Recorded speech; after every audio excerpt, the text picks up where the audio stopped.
E de repente, tudo mudou. Eu disse ontem que a Liga Árabe estava propensa, sim, a apoiar o projeto de Donald Trump para a solução da relação israelense-palestina. Disse também que a Arábia Saudita havia mandado um recado à autoridade palestina que não desperdiçasse a chance que o plano de paz oferecia, porque outra melhor não haveria. Tudo indicava que os principais países árabes seriam suficientemente fortes para demover a autoridade palestina de sua recusa em aceitar o plano de paz. Eu, porém, errei redondamente. Claro que me baseava em fatos, como, por exemplo, a boa acolhida pelos países árabes, por alguns países árabes, ao comunicado na terça-feira feito por Donald Trump ao mundo.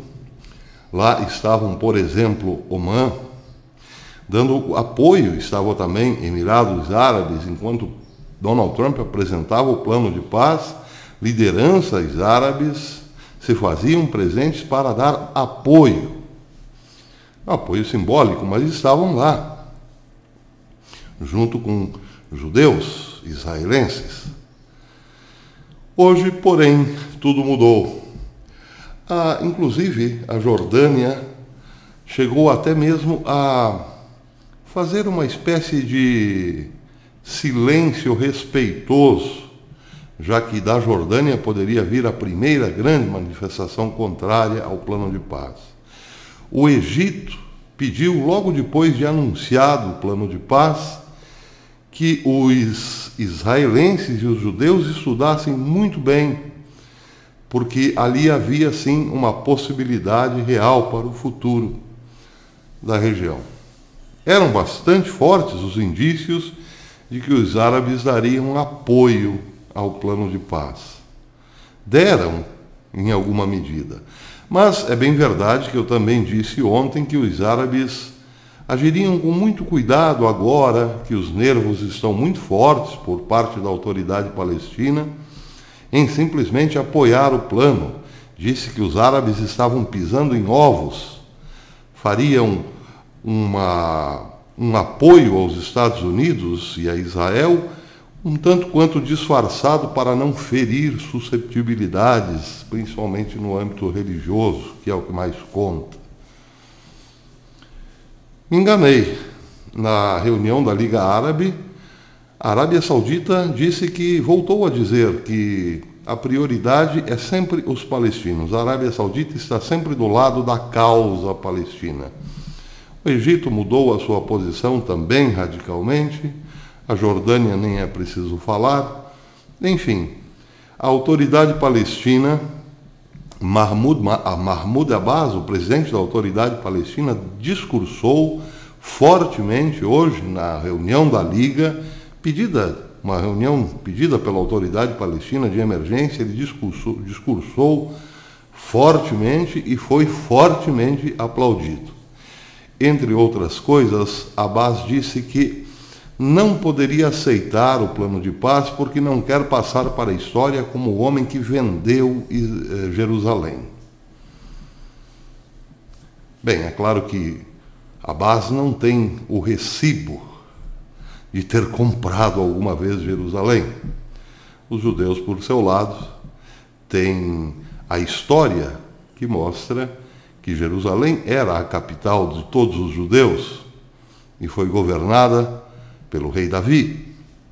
Mas ninguém quer saber do passado.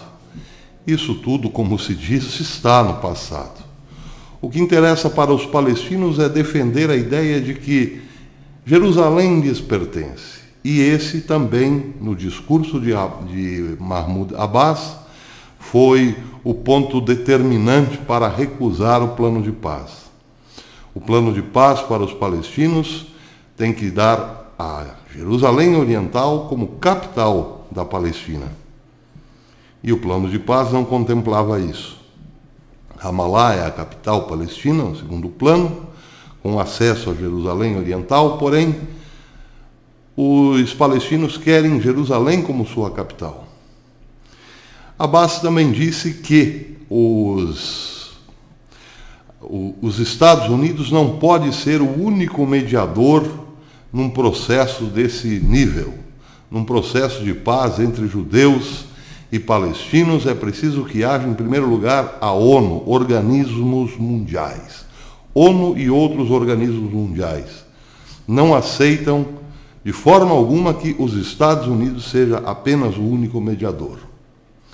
E disse também que as relações da autoridade palestina estão rompidas, tanto quanto com os Estados Unidos quanto com Israel. Mahmoud Abbas já havia ameaçado outras vezes cortar todas as relações com os Estados Unidos e Israel, mas agora, depois da reunião da Liga Árabe, isso foi declarado oficialmente. A autoridade palestina rompeu todas as relações com Israel e com Estados Unidos. E disse também que, e isso foi muito apoiado pela Liga Árabe, que Israel não deve agir, a partir desse momento, como se o plano tivesse sido aprovado. Qualquer ação de Israel, movida ou orientada pelo plano de paz, será considerada uma declaração, etc. Uma declaração de etc. Fez uma forte ameaça a Israel, apoiado, repito, pela Liga Árabe. Israel não deve agir anexando áreas ocupadas na Cisjordânia, anexando assentamentos na Cisjordânia, principalmente, como se o plano de paz tivesse sido aprovado. Não pode tomar nenhuma decisão unilateralmente, porque isso será considerado etc. Um ato de etc. Esse foi talvez o ponto mais forte do discurso de Abbas. Agora, detalhe. Quem, na verdade, está fazendo com que a Liga Árabe mude de lado, de um segundo para o outro, será todo o charme e a eloquência verbal de Abbas? Certamente que não. Isso seria muito pouco. Existe a ONU por trás, num confronto direto com os Estados Unidos de Donald Trump e Israel, tem movido esforços para que o plano não dê certo, não funcione. Tem orientado a autoridade palestina, ou melhor, dado todo o apoio, acenado com todo tipo de apoio à autoridade palestina no pós-declaração de Donald Trump. Além da ONU, países europeus, porque o próprio Abbas disse que todo o seu discurso tem respaldo em alguns países europeus. Ele não disse o nome, mas nós bem sabemos, por exemplo, que Alemanha e França são contrários a qualquer decisão tomada por Israel e Estados Unidos conjuntamente.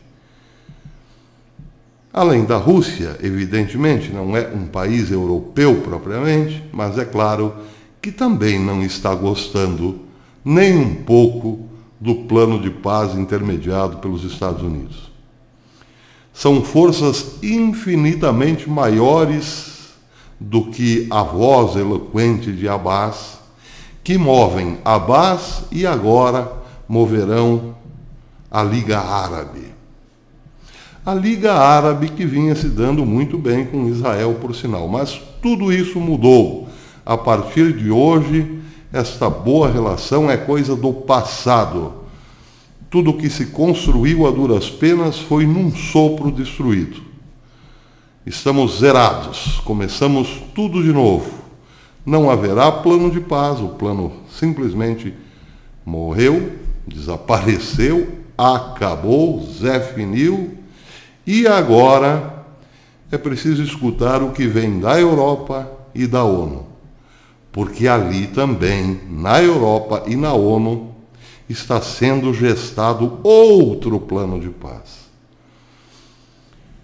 Da fala de Abbas, repito, a parte mais dura foi a seguinte ameaça: que Israel não tome nenhuma decisão, não cometa nenhum ato unilateralmente, como se o plano de paz estivesse em vigor.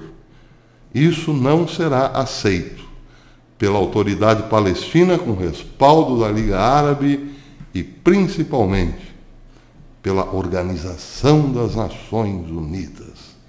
Nós entramos hoje, meus amigos, numa nova etapa de uma guerra, de uma queda de braços de gigantes. Estados Unidos de um lado, ONU de outro. Hoje foi só o início.